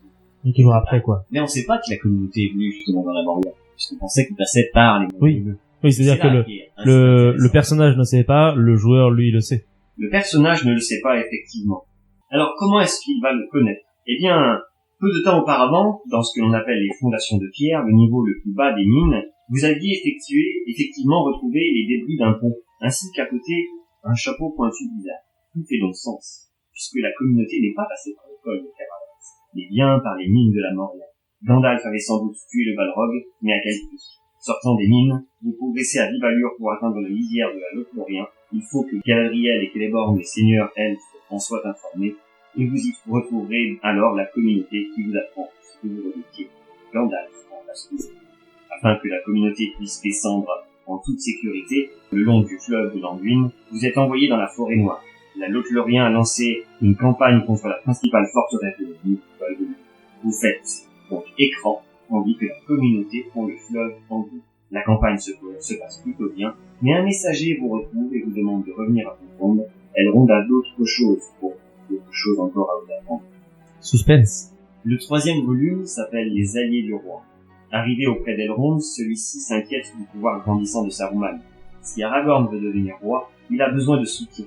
Vous devez donc retrouver tous les rôdeurs que vous aviez aidés auparavant partout dans l'Eriador et les faire chevaucher avec vous. C'est en quelque sorte une course contre la mort. En chevauchant au sud, vous passez par les ruines elfiques de les régions, là où un âge auparavant, Sauron avait manipulé Celebrimbor pour forger les anneaux de pouvoir. Franchissant les frontières du pays de Dûn, vous tentez d'aider les clans qui résistent contre Saruman. Alors du coup, on aide beaucoup de clans, mais finalement l'un de ces clans, le plus important, le clan du Faucon, vous trahit. Nombre des rôdeurs qui se trouvaient avec vous meurent ou sont portés disparus, et vous êtes capturés et enfermés dans les geôles des Anglais. Torturés pendant de nombreux jours par le magicien blanc, vous résistez à parler de Frodo de l'âme. Vous réussissez par chance à vous évader avec d'autres prisonniers. Dans votre fuite, vous rencontrez quelqu'un qui est à peine mentionné dans le film, Théoden. C'est le fils de Théoden. C'est le fils de Théoden, roi sûr. du roi. On le voit 5 secondes à peu près au moment où il meurt. Il s'apprête à attaquer Saruman, Et il rentre trop tôt, lui. Finalement, il se retrouve encerclé dans les guets de Gizeh. Ah oui. Et vous vous retrouvez à battre avec lui. Et malheureusement, même si vous vous battiez comme un beau diable, les Uruk-hai sont trop nombreux. Vous êtes obligé de vous replier avec le corps de Théodred mortellement blessé. Laissant le contrôle de la route menant à Edoras, tout séjourne le roi de Théoden, librement de Saruman. Le soir, dans votre lit de fortune, à même le sol, Galadriel vous apparaît en son. La communauté apparaît sur les rives de l'Anduin, celle-ci s'est éclaircie. Vous devez les retrouver. Partant dans la nuit, vous remontez l'Anduin et tombez dans une clairière remplie de cadavres. L'un d'entre eux est grièvement blessé. Celui-ci vous révèle qu'un homme s'est battu contre beaucoup d'entre eux et qu'il a fini par mourir. Et vous indique une direction par Galadriel. Vous y trouverez un bateau caché, l'un de ceux prêtés par Galadriel dans vos souvenirs pour descendre le fleuve. Vous en déduisez donc. C'est de Boromir dont il parle. Oui. Oui, En fait, bien non, sûr. c'est Oui. pas celui de Boromir. Non, mais je veux dire, il parle de Boromir qui s'est battu contre les Uruk-hai, Oui, l'homme voilà. qui a fini par mourir. On sait qu'il y a eu une grande bataille et que du coup un homme est mort, mais on Oui. n'a pas le corps. Oui, Soit c'est-à-dire que Aragorn, le soit personnage Boromir. déduit que c'est soit Boromir, soit Aragorn qui est mort. Oui, c'est là où on a un petit problème, c'est que le bateau qui est caché, s'il est prêté par Galadriel, effectivement, on sait que c'est un des bateaux qui est parti de l'Anduin, oui. il appartient à la communauté. Mais le fait qu'il soit caché, on en déduit donc qu'ils sont partis à pied. Et donc, Et à oui. ce moment-là, on abandonne à ce moment-là Sam et Frodo, parce qu'on ne pense pas effectivement qu'ils vont se séparer. Ah, mais oui, du coup, forcément, on suit Aragorn, Gimli et Legolas, et on oublie de se dire que Sam et Frodo sont partis tout seuls. C'est ça, pendant toute l'histoire, soit on dépasse la communauté, soit on la précède, Soit on est dans largué, soit quoi. on est derrière, effectivement, ou à des moments on les rencontre. Hein. Mais c'est vraiment de manière très Succinct. très succincte. Et donc, vous en déduisez, comme je disais, que la communauté est partie à pied des chutes du Rauros. Vous prenez alors par la trouée du rang et vous tombez sur Éomer. Il vous indique avoir vu un homme, un elfe et un nain dans le Readermark. Que font un homme, un elfe et un nain dans le Readermark? Vous décidez de prendre alors la route d'Edoras pour aller rendre visite à Théodred. Vous aviez laissé effectivement blessé très grièvement. Arrivé dans la ville, vous prenez place et attendez votre tour pour l'audience accordée par le roi Théodène. Bien sûr. Vous entendez alors un grand fracas, et derrière, une voix familière. La courtoisie de votre demeure a quelque peu diminué. C'est Gandalf. Le fils de Tengel. Effaré, vous vous retournez effectivement. Gandalf, accompagné de Legolas, Gimli et Aragorn, entre dans la pièce et libère Théoden de l'emprise de Saruman. Classe. Vous apprenez donc la mort de Théodred par Gandalf, et vous sommes alors de partir préparer la forteresse de Cloufre de Helm, tandis Ah oui, là on est en avance du coup. Voilà, on est en avance. Car Isengard est déchaîné, c'est déchaîné. Lors de la nuit précédant la bataille, vous êtes chargé de l'avant-garde d'un gouffre, un petit fortin, juste dans la plaine, devant la forteresse. En fait, on participe à la boufferie. On participe effectivement à cette bataille. La forteresse qui tombe d'ailleurs, hein, ce petit fortin tombe alors rapidement. Avec une poignée de survivants, vous essayez de rentrer rapidement dans la forteresse, qui est désormais assiégée. Après donc une première défaite, vous êtes secoué avec Aragorn par l'explosion du mur, et vous descendez par la suite dans la cour, tentant d'endiguer l'arrivée des Uruk-hai et Angmar. Vous vous repliez alors sur les contreforts avant d'être à nouveau débordé, et la fin de votre bataille se fera différemment, puisque vous êtes envoyé dans les mines en tentant de protéger le peuple. D'accord, donc nous on protège les gens dans les mines. On va pas l'arrivée de Gandalf. Mais oui, il t'envoie dans les mines. Oui, le but c'est vraiment de suivre les tout en cavernes, étant le personnage caché. On est l'ombre en fait Voilà, c'est l'ombre de cette communauté. On est le gars dont personne ne se souviendra à la fin en fait. C'est ça, tout à fait. Puis vient Gandalf avec Léomer, vous sauvez aux premières minutes. La bataille est donc terminée, et vous chevauchez en Isengard confronter Saruman. Ah, on va avec tout un point, là on a vu de retour, clairement. Voilà. Confronter Saruman devant ses actes. Celui-ci est tué d'ailleurs par son serviteur Grima, avant d'être à son tour tué par les glaces. Ah, avant d'être à son tour tué pas. Attends, du coup, je lève la main, du coup ça veut dire qu'en fait le jeu suit le scénario du film. Et pas du livre, du coup. Ça dépend. Pour beaucoup de choses, ils suivent le scénario du livre. Le scénario, effectivement, du livre. Et parce que du coup, pour là, ils suivent le film, puisque Saruman normalement survit dans le livre et va envahir la comté. Oui, c'est vrai. Et tu rajoutes un bon gros paragraphe final. Après, c'est peut-être pour moi qui me mêle les pinceaux ici, dans cette Non, mais peut-être qu'ils ont toujours trouvé ça plus logique de faire ce Saruman meurt, effectivement, à ce moment-là, plutôt d'attendre la fin, mais... Ouais, mais moi, je ferais pas la version du bouquin est bien, mais c'est juste que je comprends que dans le film, film de 4h30, ils aient pas voulu rajouter un dernier chapitre. Même dans le bouquin, je dirais que c'était peut-être un petit peu maladroit scénaristiquement, je trouve que c'est pas nécessairement, en fait, t'as vaincu le boss final, t'as l'impression que t'as un autre mini-boss qui sort à la fin, quoi. Je trouve en plus, c'est Saruman déchu, quoi. Donc ça va être tout le paradoxe, justement, après. Pardon. Mais oui. Par rapport au film. On peut en parler pendant leur série. Le quatrième volume, lui, s'appelle La Force de Sauron. Il commence, vous festoyer finalement avec Merry, Pippin, Aragorn, Legolas, Gimli et Gandalf à Méduzel, le palais d'or des deux races. Gandalf est préoccupé par le sort de Frodon et Sam, mais Aragorn le rassure. En revanche, le Gondor est faible et appelle à l'aide. Le lendemain de la fête aux morts, les feux d'alarme sont annulés. Les feux d'alarme, sont allumés. Le plan de Gandalf se met donc en place. Il est sensiblement le même, effectivement, que dans le film, à ceci près qu'il vous intègre vous. D'accord. Dans le sens où, effectivement, Pippin et lui-même chevaucheront à Minas Tirith pour attirer le regard de Sauron. Après la grosse de la grosse boulette de Pippin, effectivement. Et donc, donner du temps à Frodo. C'est ça l'idée. C'est vraiment de lui donner du temps pour pouvoir détruire l'anneau, c'est pour qu'il survisse dans tout le monde. Bien sûr. Théoden, Aragorn, Gimli et Legolas vont rassembler les Rohirrim et partir aider Minas Tirith et le Gondor. Mais quant à vous, il vous faut passer par la montagne des morts afin d'aller au Gondor au plus vite, préparer les habitants et l'arrivée d'Aragorn, qui lui, va passer par la mer. D'accord. Passer par la terre, et eux passera par la mer. Par ce plan, donc, vous aidez Aragorn à sécuriser plusieurs grandes villes gondoriennes tombées aux mains des corsaires ou avec de fortes influences. Vous libérez donc Golamroth du mal, puis Pélargir. Et de là, Aragorn passera par le fleuve pour vous aider en temps venu dans la bataille. Comme quand il arrive avec le bateau. Ça. Votre chemin est encore long, car arrivant dans les champs de Pelennor pour prévenir effectivement Minas Tirith, vous observez la fuite des soldats du Gondor et déplorez la perte d'Osgiliath. Ça arrive effectivement au moment où Gandalf y sort. Ouais. En fait, arrive à ce moment-là et vous récupérez un petit peu par une ce dernier, rentré donc dans la cité blanche, vous informez de l'avancée du plan de Gandalf et ce dernier vous demande de rejoindre Théoden et de préparer leur arrivée. Sortant une extrémiste alors de Minas Tirith, vous observez les armées ennemies se rapprocher de la ville. C'est vraiment une extrémiste. Ouais. Celui-ci s'appelle Gothmog.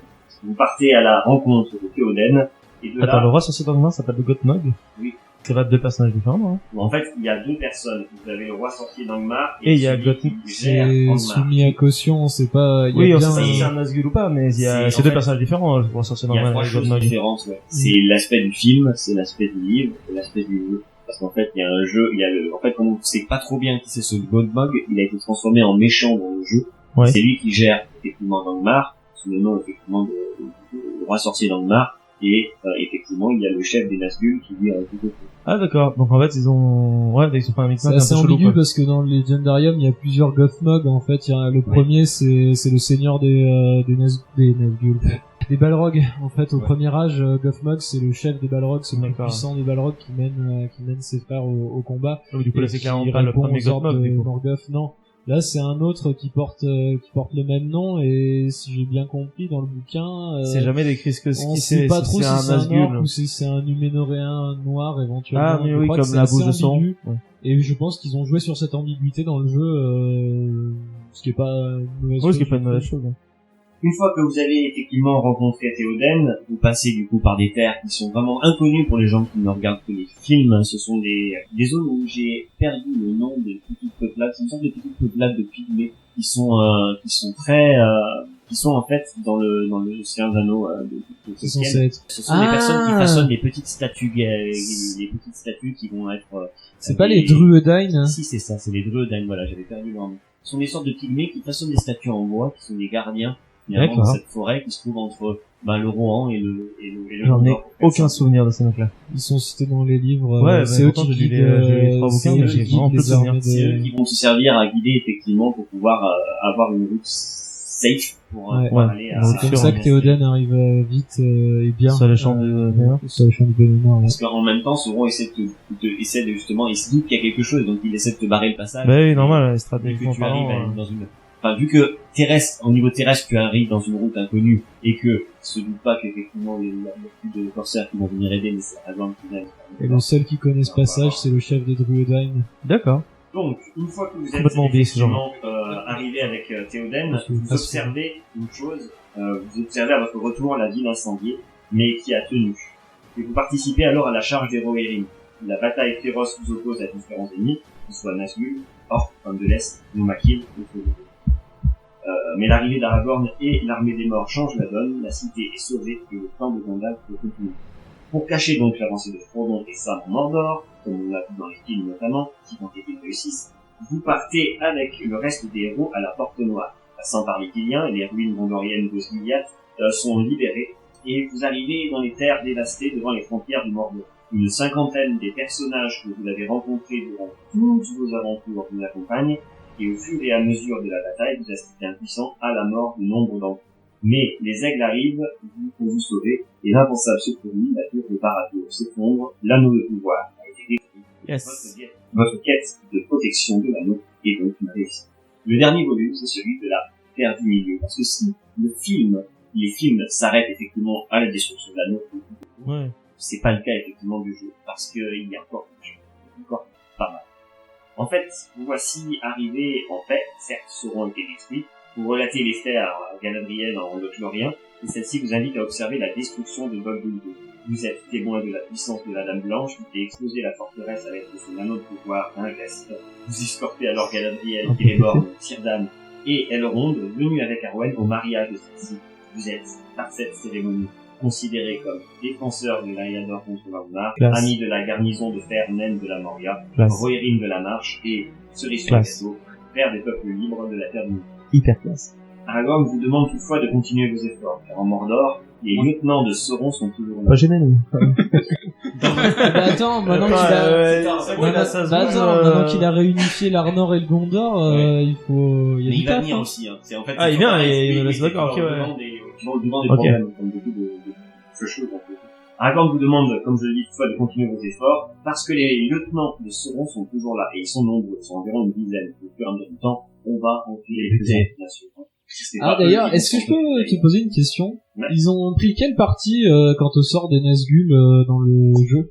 Est-ce qu'ils survivent ou pas à la destruction de l'anneau, ou est-ce qu'ils sont bannis? Bah, j'imagine qu'il faut les buter, je suppose. Les Nazgûl sont détruits. Ils sont détruits. Ouais, ils Ça sont paraît détruits. assez logique. Il reste en fait que les grands lieutenants. Donc, ça peut être des orques, ça peut être des trolls. D'accord. Le numéro Et 1, donc, du moi. coup, Parce qu'il faut pas les oublier, Ben, on les a Ces oubliés. lieutenants, Personne il n'en va parle falloir jamais. qu'on s'en occupe. Et donc du coup, au fur et à mesure effectivement de l'histoire, les serviteurs de Sauron, ces lieutenants, deviennent de moins en moins nombreux. Comme on le disait, que ce soit par votre épée ou par la perfidie de certains d'entre eux, il en reste de moins en moins et on va rester sur le nombre de 4. Poursuivant donc l'un d'entre eux, qui est sans doute l'un des plus badass de ce jeu, quand même, qu'on appelle Karasgar, qui est en fait une sorte de héros à la Assassin's Creed, mais Oh, et qui en c'est fait, un orc assassin. effectivement cherche qu'une chose, Génial. un livre qui s'appelle le livre noir du Mordor. Ouais. Il y a une histoire qui est relatée à l'intérieur. Je vais pas spoiler, mais il y a beaucoup de choses qui sont comme le tout premier Nazgûl, comment est-ce qu'il a été créé, comment est-ce que effectivement certaines tribus naines se sont retrouvées au Mordor devenues esclaves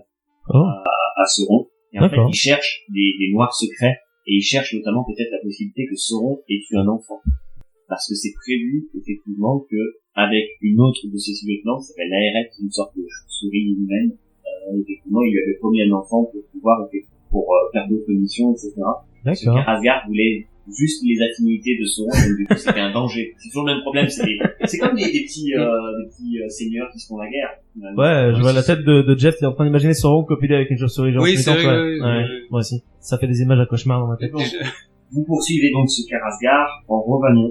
Votre chemin vous mène au royaume céleste de Verbois-le-Grand, dans la demeure de Thranduil, du palais d'Esgaroth, qui vous demande de suivre alors votre piste plus au nord et dans un village que vous connaissez peut-être, sur le lac, ou son nom, Lac-Ville. Vous y trouverez des indices dans la maison du maître, vous menant droit à Dale, à nouveau habité par les descendants du roi d'Arbre, Ben oui. le roi d'Arbre, oui, le tueur de dragons Smaug. Celui-ci vous indique avoir observé Karasgar non loin de la montagne solitaire. Entrant dans le dernier royaume des nains de la terre du milieu, vous êtes par la suite envoyé par Durinset dans les monts de fer. Karasgar peut réveiller un grand dragon de l'âge de Smaug, vêtu d'esprit le libère.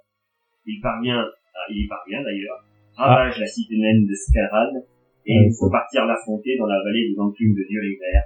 Une fois défait, vous êtes félicité pour avoir sauvé Erebor, mais Karasgar lui s'est échappé. Au royaume sylvestre, Thranduil vous fait beaucoup d'informations. C'était bien l'Ouest. Ah, j'ai Oh, fait Karasgar, j'ai échappé. Hop, voilà. Il y a plus de brouillard de guerre, là. C'est clair, tu la connais par cœur, la map. Royaume sylvestre, La retraite, je connais pas. Ce mec, bah, il fait tout, quoi. Thranduil vous fait part d'informations importantes. Karasgar aurait été vu dans le Val d'Anduin, parcourant donc les terres de Grimborn et des Péornil, escaladant la montagne du Carrock, où résident les aigles. Ceci vous aide à retrouver Karasgar, qui, lui, ne veut plus se battre. Ne désirant qu'une chose, le livre noir du Mordor, retrouvé dans une salle secrète d'Erebor auparavant, si vous vous avez parlé de lors de notre premier passage. Vous en faites donc part à Gandalf, vous partez donc à Mystérique, où Gandalf... Il est pas parti, Gandalf, encore? Non. Ah. Il est pas encore parti. On est encore avant... On est encore avant la fin, la vraie fin du retour du roi, quoi. Effectivement, pour ça. Donc il est resté à Minas Tirith pour étudier ce fameux livre, et chercher ce qu'il referme. Celui-ci vous informe que deux d'Urzul, le nom des lieutenants de Sauron, s'affrontent pour le contrôle d'une autre forteresse, celle de Minas Morgul. Vous partez avec un corps expéditionnaire du Gondor, mené par Faramir. Oh. Après une guerre civile orque dans les rues de la forteresse, tu arrives, en fait, ils sont en train de se taper dessus. Ouais, mais comme dans le bouquin, il se tape dessus, dans la... Ouais, sur Ungol, les orques d'Isengard et les orques du Mordor se battent. Après une guerre civile, c'est pas Mordor et Isengard, c'est... progresser niveau par niveau. Les orques et les Uruk. Afin de voir... Ouais, mais les Uruk viennent d'Isengard, de toute façon, donc... Non. Les Uruk sont pas forcément toujours d'Isengard? Non. Les Uruk, ils ont été créés par Sauron en premier, avant d'avoir été récupérés par... Ah ouais, excuse-moi, j'ai fait un amalgame, pardon. Non, mais c'est pas grave. Désolé à tous les Urukai qui nous écoutent. On se retrouve au sommet de cette cité, et en fait, vous retrouvez votre main de celui qui avait dirigé le fameux. Les armées de Minas Tirith. Il avait été défait, il a été replié dans sa forteresse de Minas Morgul, et du coup, là, son territoire était contesté. Et donc, du coup, il gît par terre, devant un autre orc imposant, le second lieutenant qui s'appelle Hugo. Celui-ci tente de vous tuer, mais par vengeance, Gothmog le poignarde dans le dos et le tue, puis rend son dernier souffle à son tour. Minas Morgul est donc peu conquise, et il faudra du temps avant de rendre sa beauté à celle que l'on appelait autrefois Minas Tirith. Une fois que vous êtes sorti de Minas Morgul, vous rejoignez Thranduil pour pouvoir rentrer dans l'antre de Shelob, puisque celle-ci est toujours là. Il se retrouve... Ah, d'accord, d'accord, ok. Donc oui, c'est Thranduil qui nous a rejoint du coup, en fait. Parce que... Traqué par les Golas, avec les seigneurs finalement Sylvain. Ouais. Et donc du coup, lui, il a plus, parce qu'il y a plein d'araignées chez lui. Bah, en même temps, c'est les enfants de machines. Shelob. Et notre chercher l'homme et la dernière enfant d'une bonne. Et donc du coup, finalement, après avoir tué énormément d'araignées, et là, c'est vraiment pas quelque chose pour les drachmophobes. Bah non, On arrive déjà. devant Shelob, et puis après une grosse bataille, celle-ci tombe dans le ravin, mortellement. Et meurt. La dernière chose que je vous dirais, c'est qu'une fois ce succès réalisé, et la menace d'un Mordor unifié écartée, vous êtes rappelé au nord. Car une autre forteresse ennemie menace la terre du milieu, car si le maître n'est plus, les serviteurs de celui-ci Mais ça continuent n'en à vouloir finit jamais. réaliser les desseins de son nom. Dans les monts brumeux se réveille Angband, Angband. la forteresse de Mordor. C'est celle-là même où, dans ses plus sombres couloirs, Sauron avait échappé à la colère des Valar qui ont emporté son maître 2 âges plus tôt. Mais l'histoire ne s'arrête pas là, car la mise à jour, elle, n'arrive qu'en une question de temps, une question de jour, peut-être la semaine. Ah, d'accord. Ah oui, c'est vrai que là, il y a toutes les extensions déjà de base là-dedans, là. Je vous ai résumé Ah oui, d'accord. l'histoire de ce jeu en 13 ans, de 2007 à 2020. Ça a l'air vachement bien. Bah, ouais. bien démerdé. Franchement, ouais, Par contre, c'est... Angband dans les monts brumeux. Ouais, alors là, je t'ai vu tilter, là. T'as fait une tête C'est en fait, de pas content. C'est au niveau des terres des Bermudes, et en fait, c'est justement les montagnes des monts brumeux, et en fait, Angband avec la terre des Bermudes. D'accord, ce serait une nouvelle Angband, parce que pour moi, Angband, c'est la... C'est la forteresse où C'est est la morte, forteresse c'est la de- forteresse où est morte la femme de Ouais. Anduil et la mère de Legolas. Mais normalement, c'est au premier âge, c'est en Beleriand qu'il y a Angband. Oui. Mais c'est une autre Elle a été Angband. rasée, Alors, en fait, mais ouais. sur le même lieu d'Angband. Je précise parce que là, c'est très drôle parce que je vois Ça votre peut pas tête, être le Fanchon même et lieu, Jeff. puisque Beleriand Et a je été me sens un peu comme submergé, vous. Je me comprends sens pas, du coup, largué, en fait, bon, par ce qui est en peu train de se passer autour de moi. Merci les gars pour vos précisions, c'est incroyable. Vous avez un niveau qui est... Impressionnant. Ah ouais, c'est démentiel. Tu vois, ils sont rentrés en résonance. On n'existe plus. Ok, oui, ça fait sens. Non, mais c'est vrai, c'est incroyable. C'est incroyable, on dirait des... Ah ouais, c'est la première. Alors, du coup, en fait, c'est, Non, mais Morgoth, il avait deux bases et Utuno qui a effectivement, jamais pour été vous dire retrouvé. Mais là, du coup, ça fait, oui, d'accord. petit mot pour vous dire d'ailleurs que, pourquoi j'ai choisi ça? Parce que c'est un autre aspect, en fait, du Seigneur des Anneaux, c'est-à-dire qu'on s'inspire davantage des livres. Donc, pour les personnes qui n'ont pas lu les livres, qui ont vu les films, ça diffère sensiblement. Et après, c'est une autre vision, effectivement, parce qu'on est au plus proche de la communauté, et parfois, on la dépasse.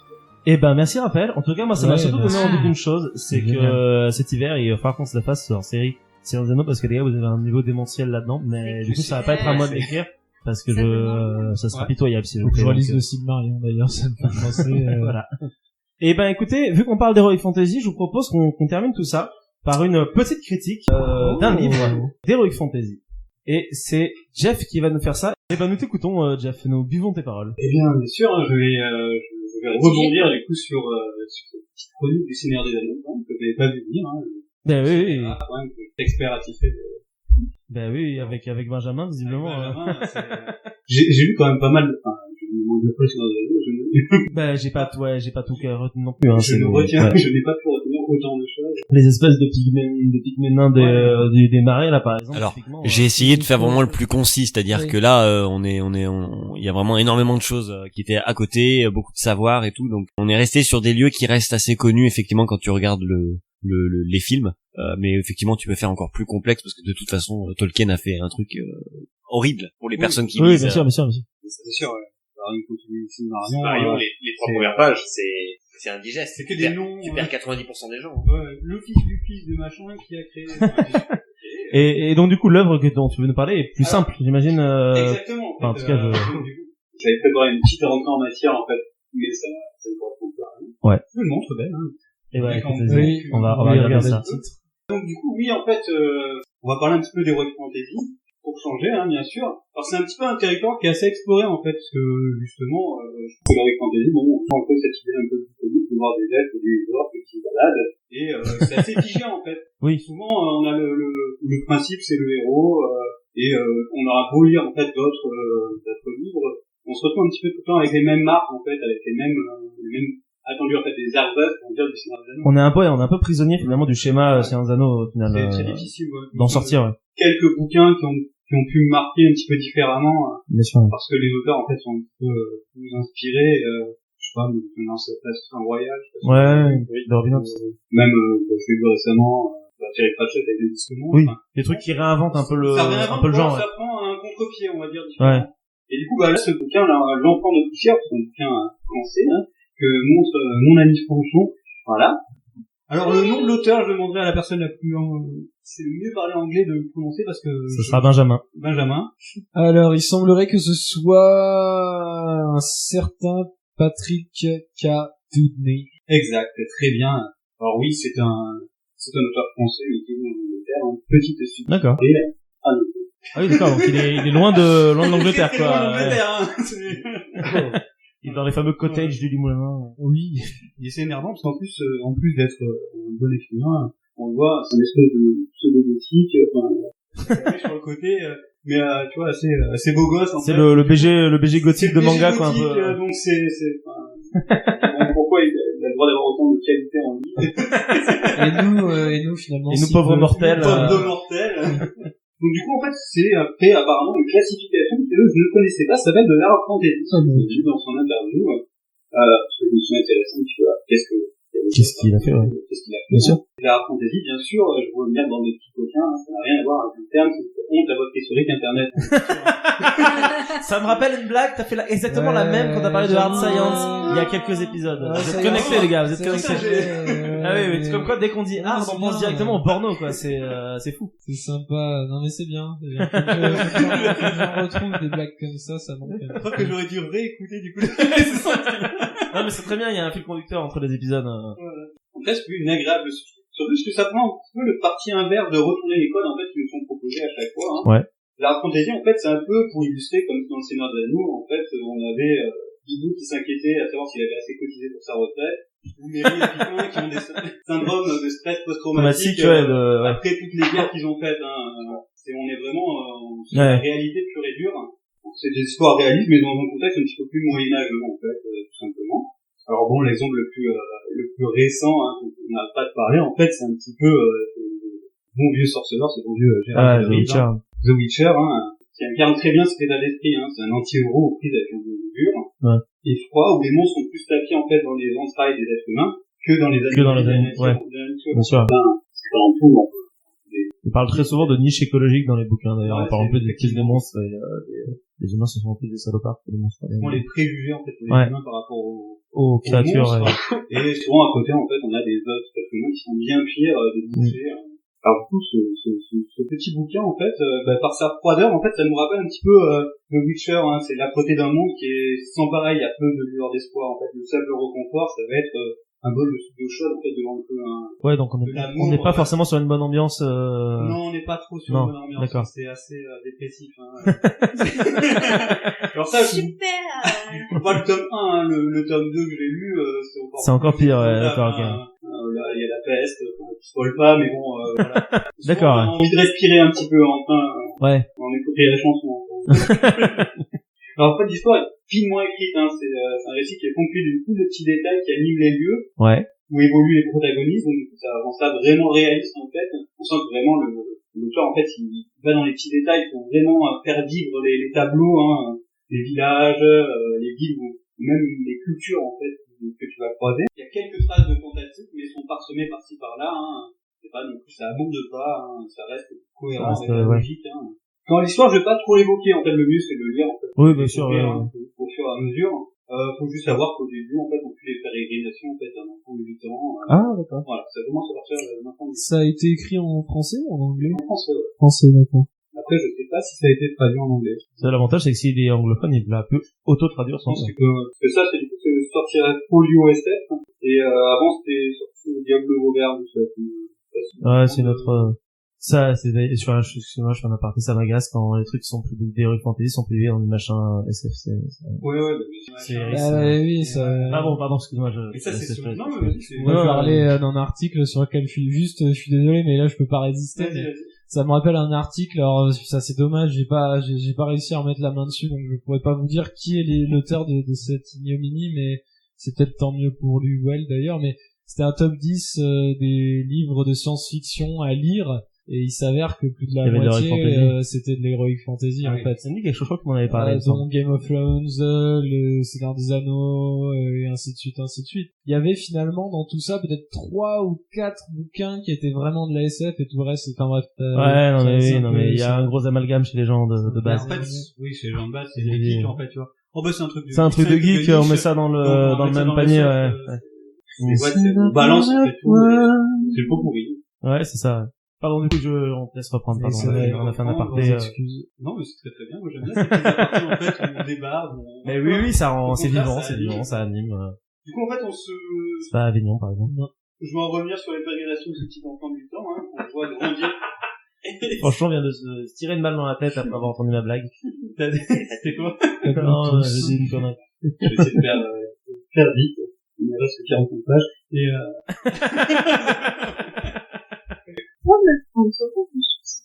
Il y a beaucoup de qualité, franchement. Oui. Mais le mensonge, j'en ai pas un. Allez, vas-y, continue. Allez, Oublions tes paroles. On a été horrible, là, oui, pardon. Donc du coup, en fait, on le voit grandir et s'affirmer. Et on sent un petit peu comme lui, hein, en fait, l'auteur va nous balader de droite à gauche. On sait pas du tout, en fait, où va mener les différents chapitres, hein. On revient, en fait, sur quelque chose de complètement différent. Ouais. Justement, à chaque fois, en fait, on perd rapidement pied, en fait, hein. Les personnages ont fait de faux semblants, ils sont délibérément difficiles à cerner. Je sais pas, bien sûr, qui sont les gentils, qui sont les méchants, on est très loin du manichéisme. Du coup, en fait, l'auteur, justement, il prend un malin plaisir à casser les codes, hein. On va arriver des fois à un vieux sage. On va s'imaginer, comme d'habitude, en fait, et tout, en fait, le mentor, et en fait, non, pas changer la donne. Et en fait, on a autre chose complètement différent. Les personnages sont pas immorales ou cruels, ils sont juste définitivement humains, hein, dans leurs qualités ou dans leurs défauts. Par exemple, quand on croise des guerriers, on est très loin du chevalier blanc immaculé, on est plus dans le soudard ou le mercenaire, hein. Ouais. En fait, on sent que l'auteur, en fait, il s'est renseigné, il a interviewé des vrais soldats, des vraies personnes qui sont parties à la guerre, pour vraiment en faire ressortir, on va dire, toute la noirceur, en fait, hein, l'horreur, les sensations d'un environnement, en fait, guerrier, en fait. Le côté réaliste Ouais, t'as vraiment quelque chose de réaliste. Ici, on glorifie pas la guerre, hein, on la représente telle qu'elle est horrible, humaine, même le destin des personnages, en fait, que ça soit des secondaires, en fait, pas qui c'est qui va vivre, qui va survivre, c'est aléatoire, c'est complètement aléatoire, et en fait, quand ceux qui survivent, c'est encore pire que la mort, en fait. Donc, ouais. Les vrais héros sont ceux qui ne rentrent pas. Exactement. Hashtag guerre d'Irak, hashtag Bataillon OPEX. Et du coup, on en ressort souvent, en fait, exténué par ces chapitres étouffants et où l'auteur prend son temps. Ouais. Dans les moments difficiles, hein. C'est non pas par sadisme, mais en fait, c'est juste pour, par nécessité de nous montrer tous les tenants et les aboutissants des situations. Ouais, renforcer le réel. Il va renforcer le réel, il va montrer jusqu'à l'extrême, en fait, par exemple, au moment d'un entraînement, en fait, du guerrier, on va montrer tout l'entraînement. Ouais, de A à Z, quoi. En bref, je regroupe ce petit pavé de 500 pages, hein. Ouais, ça a l'air relativement... accompagné de son petit frère, il y a un deuxième tome qui est sorti récemment, il y en aura en tout 7. 7? Ah oui, d'accord, il a pris une en faire 7. Ah oui, il est chaud bouillant, ouais, d'accord. Le cycle de Sif. Voilà. En fait, c'est son prénom, Sif. Sif, c'est le nom. Si, c'est le nom du héros. Ouais, en fait. Donc c'est l'histoire d'un personnage et t'en auras plusieurs. Exact. Et bon, tu vas suivre son... Alors après, je sais pas s'il y aura d'autres sites avec d'autres personnages. Et Sif, en fait, c'est en fait un nom dans une langue imaginée, en fait, ça veut dire étranger. Ah, d'accord, ça veut dire l'étranger. Il a été adopté, on va dire, par une tribu, un clan. Non, même pas, en fait, par une vieille veuve. D'accord. Qui adopte des gamins comme ça, lambda. Elle l'étranger. Voilà, elle l'a appelé Sif, parce que c'est un gamin lambda. Non, parce que Sif, c'est aussi la déesse de la guerre chez les Vikings. Ah bon? Oui. Ah oui, je suis d'accord. Très ignorant du panthéon nordique. Ah oui. C'est vrai aussi. Ouais, si, c'est c'est pas pareil. Ouais, c'est S. Ouais. Ah oui, donc c'est pareil. C'est S-Y-S. Ouais. Là, c'est S-Y-2-F-E. Oui. C'est bien, voilà, pour ma petite. Eh ben, merci Jeff, c'était ta première chronique. Après ton débat, je pense qu'on peut t'applaudir une nouvelle fois. Ouais. Et contrairement à ce que les autres ont dit, j'ai trouvé ça très intéressant. Hurrah pour Jeff. Hurrah pour Jeff. Je suis soudoyé avec des mouches. Eh ben, écoutez les gars, et je pense qu'on va s'arrêter là. Donc merci à vous, merci pour votre intervention. On a eu un gros fil rouge quand même pendant cette émission, parce que vous aimez parler de guerre, de sang, et les trucs de bonhomme, et les trucs de bonhomme, comme bagarre, bien sûr, voilà. Et du coup, merci Fanchon pour avoir parlé de beauté un petit peu en début Bah oui, d'émission et parce que ça change de tout ça, quoi. J'allais dire un truc, mais... Non, si, vas-y, balance, hein. Non, j'allais dire de chapeau, mais c'était tellement une minuscule partie de... Est-ce que ça te fait parler plus de chapeau à la base? Mais pas du tout. Ça me gêne un petit peu de participer à ce renforcement de clichés. Oui, mais t'as choisi ton ça fait Benjamin, chier. c'est pas grave. Non, la prochaine fois, je fais un truc sur, je sais pas, sur autre chose, on verra. Sur autre chose. C'est joli les fleurs, c'est beau les fleurs. Merci encore une fois à tous, merci à toi Benjamin, merci à toi le coussin rouge, merci à toi Fanchon, merci à toi Raphaël, merci à toi Jeff, et merci à vous également, chers auditeurs qui êtes là-haut et qui nous entendez peut-être, je ne sais pas. Si vous nous regardez. Si vous nous regardez, si vous nous écoutez. Merci. Merci. Bisous. Bisous, à plus tard. Merci, Ciao. bisous.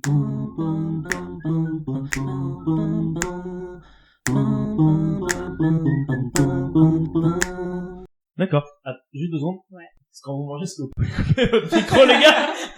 Parce que je pense que les crocs, à mon avis, si moi je les entends d'ici, je pense que le micro qui est entre vous deux les entend également. Je vous laisse, est-ce que vous pouvez le chlouquer? C'est bon, ça va. Moi, j'ai terminé. Non, mais après, vous avez le droit de manger. Super. Allez, mangez, les gars. Mangez. Brave, Jean. En plus, c'est la personne qui parle de gourmandise qui vous dit ça. Oui, c'est vrai.